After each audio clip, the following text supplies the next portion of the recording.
கேட்காதவங்க கண்டிப்பா கேளுங்க, கேட்டவங்க மறுபடியும் கேளுங்க, தப்பில்லை. ஒரு ஊர்ல ஒரு ராஜா இருந்தாரு. ராஜாக்கு 4 மனைவிகள். ராஜா மரணப்படுக்கையில் இருந்தாரு. இறந்ததுக்கு அப்புறம் இருக்கிற வாழ்க்கையை நினைச்சு ராஜா ரொம்ப டென்ஷன்ல இருந்தாரு. ராஜாக்கு 4வது மனைவியை ரொம்ப பிடிக்கும். ரொம்ப எக்ஸ்பென்சிவான விலை உயர்ந்த ஆபரணங்கள் எல்லாம் வாங்கி கொடுத்து அழகு பார்ப்பாரு. அவங்கள கூப்பிட்டு கேட்டாரு, நான் இறந்ததுக்கு அப்புறம் என் கூட நீ வருவியா, ரொம்ப பயமா இருக்கு அப்படின்னு சொல்லி கேட்டாங்க. அதுக்கு அந்த மனைவி வர முடியாது அப்படின்னு டப்புன்னு சொல்லிட்டாங்க. ராஜாக்கு 3வது மனைவி மேலையும் ரொம்ப பிரியம் இருக்கு.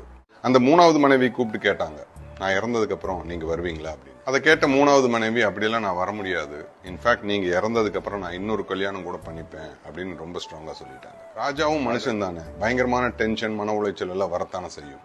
அந்த மாதிரி டென்ஷன் மன உளைச்சல் எல்லாம் இருக்கிறப்பெல்லாம் 2வது மனைவி ரொம்ப பக்கபலமா நின்று இருக்காங்க. அவங்கள கூப்பிட்டு கேட்டாங்க, நான் இறந்ததுக்கு அப்புறம் நீ வருவியா அப்படின்னு கேட்டதுக்கு அவங்க சொன்னது, அப்படியெல்லாம் என்னால வர முடியாது, நான் வேணா உங்களுக்கு வேண்டி ஒன்று பண்றேன், உங்களுக்கு நல்ல ஒரு சென்ட் ஆஃப், நல்ல ஒரு ஃபியூனரல் ஆர்கனைஸ் பண்ணி தர்றேன், அவ்வளவுதான் என்னால பண்ண முடியும் அப்படின்னு சொல்லிட்டாங்க. நீங்க எங்க கூப்பிட்டாலும் நான் வர்றேன் அப்படின்னு ஒரு சத்தம் கேட்டது. அது யாருன்னு திரும்பி பார்த்தா ராஜாவுடைய முதல் மனைவி. ராஜாக்கு ரொம்ப எம்பாரஸ் ஆயிடுச்சு, ரொம்ப தர்ம சங்கடமான சூழ்நிலை. அவங்களை கூப்பிட்டு சொன்னாங்க, நான் உன்னைத்தான் ரொம்ப நல்லா பார்த்துருக்கணும், பட் உன்னைத்தான் நான் சரியா கவனிக்கவே இல்லை, மற்றவங்க எல்லாத்தையும் பார்த்துக்கிட்டேன், ஆனா நீ தான் என் கூட கடைசி வரைக்கும் வர்றேன்னு சொல்ற அப்படின்னு சொல்லி ரொம்ப சங்கடப்பட்டாரு ராஜா.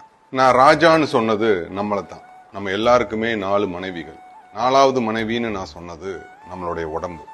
அந்த ராஜா விலை உயர்ந்த ஆபரணங்களை 4வது மனைவிக்கு கொடுத்து அழகு பார்ப்பாருன்னு சொன்னேன். நாமளும் விலை உயர்ந்த எக்ஸ்பென்சிவான ட்ரெஸ் போட்டுக்குவோம், ஜுவல்லரிஸ் போட்டுக்குவோம் நம்ம உடம்புல. ஆனா அந்த 4வது மனைவி வரமாட்டேன்னு சொன்னாங்க. அதே மாதிரி நாம இறந்தா நம்ம உடம்பு நம்ம கூட வராது.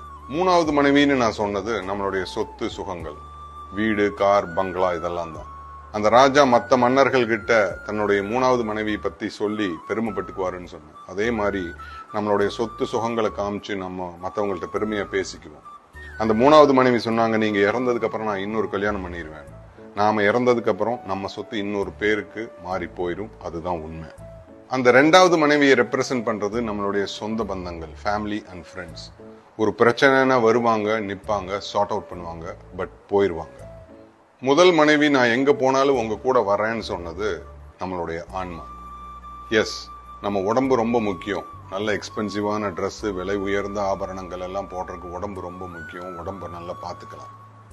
சொத்து ரொம்ப அவசியம்தான், அதுக்காக சொத்து மட்டுமே வாழ்க்கை கிடையாது. சொந்த பந்தங்கள் எல்லாத்தையும் ரொம்ப நல்லா மதிக்கலாம், நல்லபடியா நடத்தலாம். எல்லாத்த விட முக்கியம் நம்மளுடைய ஆன்மா. எப்பவுமே கொஞ்சம் தனியா இருக்கிறதுக்கு முயற்சி பண்ணுங்க.